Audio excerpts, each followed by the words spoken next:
Hey, what's up everybody? Welcome back to the channel, and as promised, I have my review of Soul.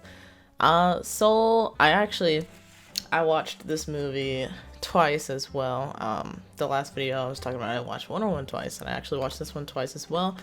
Not because I couldn't decide on like what I thought about it, but just because it was much different than I was expecting, and provoked a lot of thought, and I wanted to give myself some time to like process my thoughts. So I made a list on this one as well.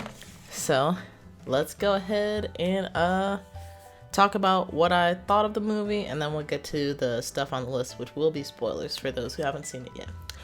But overall, I think I would give this movie, after seeing it twice, it has to be at least an 8.5 or a 9. It was pretty good. It's definitely not it's not going to be a movie that kids are going to understand necessarily, or at least like younger kids. It's kind of more an animation for adults, which is really cool. I think it's also a good family movie. Not saying kids can't watch it, but I feel like they won't get the most out of it. But yeah, really good movie. I recommend you guys watch it. If you don't have Disney Plus, you can try out that week trial and watch Soul. It does not have that premium that Milan did, so you can just like get Disney Plus for a week, watch Soul, and then like be on with your business. So yeah, it was a good movie. So I actually watched a review of what somebody else thought about Soul like last night, and they were comparing it to other Pixar films like Coco and Inside Out. I haven't seen Inside Out, but according to that reviewer, they were saying that some of the premises are pretty similar, except like Inside Out is more, not necessarily dumbed down, but like easier for kids to understand. And I was thinking about it, like, yeah, I don't think that this movie hit me the same way that Coco did, just like immediately.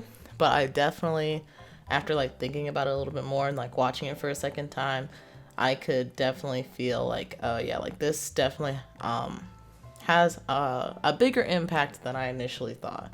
So yeah, definitely don't sleep on Soul, and give it a fair shot.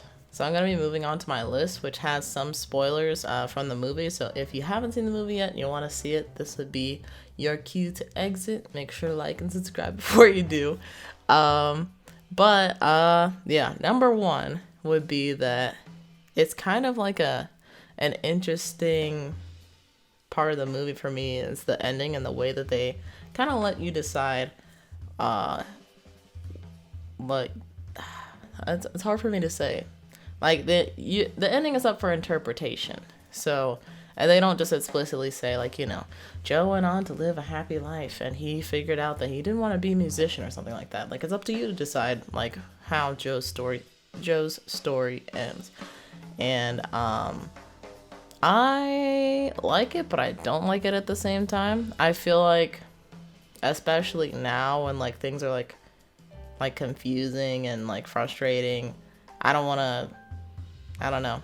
This is kind of, I guess, an excuse on my part, but I kind of just wanted to have like that happy ending of like, you know, Joe figured everything out and now he knows what he wants to do. Not that it ended on a pessimistic note, but it was definitely like you know, like the world has just opened up for him, so now it's his turn to really explore what his life is about and things. It's a very deep, it makes you think a whole lot about the ending and just like life in general. So that part was cool. The inconclusiveness, I was kind of like, dang, like I kind of wanted like a little bow on top or a cherry on top just to cap off the movie. And the thing I think I really liked the most about this movie was that it really like drives home that we should all appreciate the simple things in life. Like what Joe was trying to teach 22, like basically throughout the whole movie. She was just 22 ends up entering Joe's body through like a mishap and like a swap between souls of such. And she ends up like doing all the stuff that Joe needs to do, and Joe's like guiding her through it. And she ends up really enjoying just like the simple things, like the taste of pizza, or like the little, I don't even know what these plants are called, but it's like the little things that like spin in the air. They're like seeds or something, I think. But she was like fascinated by that and like got one of those in her hand, and she liked bagels and like candy and like listening to music, and was like inspired by that, or just like really moved by it. And she was like talking to Joe about like what her purpose could be. She's like, maybe I could be like a sky watcher. I could like walk. Maybe walking can be my purpose or something. And he's like, oh, like those are just regular parts of living, you know. And after he was able to like reflect on his own life again and see that like things are much better than he thought, and also just reflect on 22 and her perspective of life, I feel like she ended up teaching him like just as much as he taught her, just because he was kind of taking a lot of stuff for granted, and he was really focused on just jazz and just trying to become a jazz musician, that he like closed his mind off to everything else that's good about life. So I thought that was like a really cool part of the movie, and definitely made it worth the second watch just to see all the other little things that I probably missed the first time. And of course, being Pixar, you know, like the animation was going to be on point. Really nothing that was like super out of Pixar's like current repertoire, I guess, to be of note. But it was still a great movie nonetheless, and definitely an achievement considering, you know, especially they said at the end of the credits, like, this movie was still under production after everything had shut down. So people were both working in the office and at their own homes to create this movie. So that is an accomplishment in itself. And then the next thing that I wanted to add, which I'm very thankful for, is that the movie felt naturally black. Because I feel like there's been quite a few times actually where I've been watching something where it's supposed to be either not 100% involved with like black characters, but they're a part of the movie or a show and they don't really feel just like a real person, I guess. Basically, I kind of do it myself as well, where it's like when you see a black character on the screen, you're kind of expecting, I don't know, it's just like some kind of expectation, but you know, like we're people like everybody else, and as long as you act like a normal person, I feel like that's already doing leaps and bounds for some content. But the thing that I did want to note is like there are like certain things within black culture that I feel like they really got down. I feel like they gave about as an authentic experience as they could to like actually just like being in those shoes. So that was also something that I thought was really good. And then another point of the movie that I really liked was that the plot wasn't super predictable in terms of just like the way that Joe would interact with 22 and like what his motives were. Me thinking like this is going to be like other Disney movies where like, you know, everybody is striving to be the best that they can be or be like the hero of the day. Like no, like that was not Joe's MO.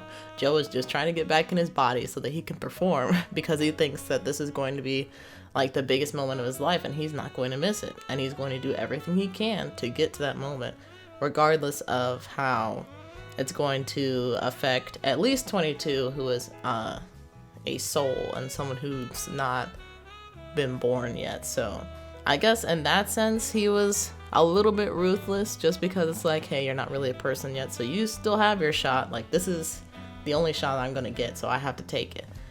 So I thought that was really interesting because you don't really see like super ruthless characters like that, especially with Disney films. So yeah, I was actually quite taken by that. I'm like, wow, like this man, he is like not gonna stop for anything to get back to his life.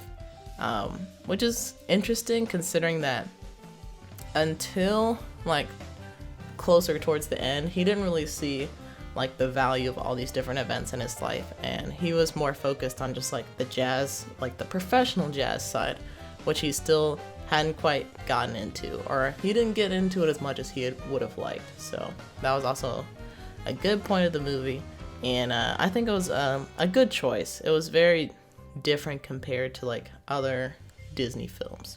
And that kind of drove home, like, I feel like what was the whole message of the movie is that, like, life is not just about this one moment that you think you're building up to or something that you're aspiring to get to. It is really about like the journey along the way. And although you can like enjoy that moment and take pride in it, it's probably not going to live up to your expectations, as Joe found. And the quote that, what was her name? Saxophonist gave Joe. I don't remember her name. But she was saying like she heard a story about these two fish, and the little fish is looking for something called the ocean. So the little fish asked the big fish, like, hey, where's the ocean at? Like, I'm trying to get there. I've heard it's awesome. The big fish is like, what are you talking about? Like, we're in the ocean right now. And the little fish is like, what? Like, this is just water. Like, this cannot be the ocean. Like, we have to figure out where this ocean is. And that's honestly that's the way that it ends, which I was like a little like, oh, like I thought you would have like summarized the whole lesson there. But once again, they leave a lot of these lessons up for interpretation, which is like makes it, that's part of the reason why it makes it more like an adult kind of movie. And then the last thing that I enjoyed, I wouldn't say it was like the biggest thing of the film, which is like a little bit unfortunate in a way, as the little jazzy bits, because I felt like the score for the movie, it could have included more, or at least I really like jazz, so any more jazz that you can give me, I would have loved to have had. So but yeah, even with the limited amount of jazz that we got, I felt like they were really good selections, and they were just bops. They were good. But yeah, that's really all that I thought about Soul. It's a really good movie. Does it compare with Coco and Up? In my opinion, not quite, but still a good movie nonetheless. As far as movies that have come out on Christmas Day, Soul definitely takes it for me versus Wonder Woman. So yeah, those are my thoughts on that.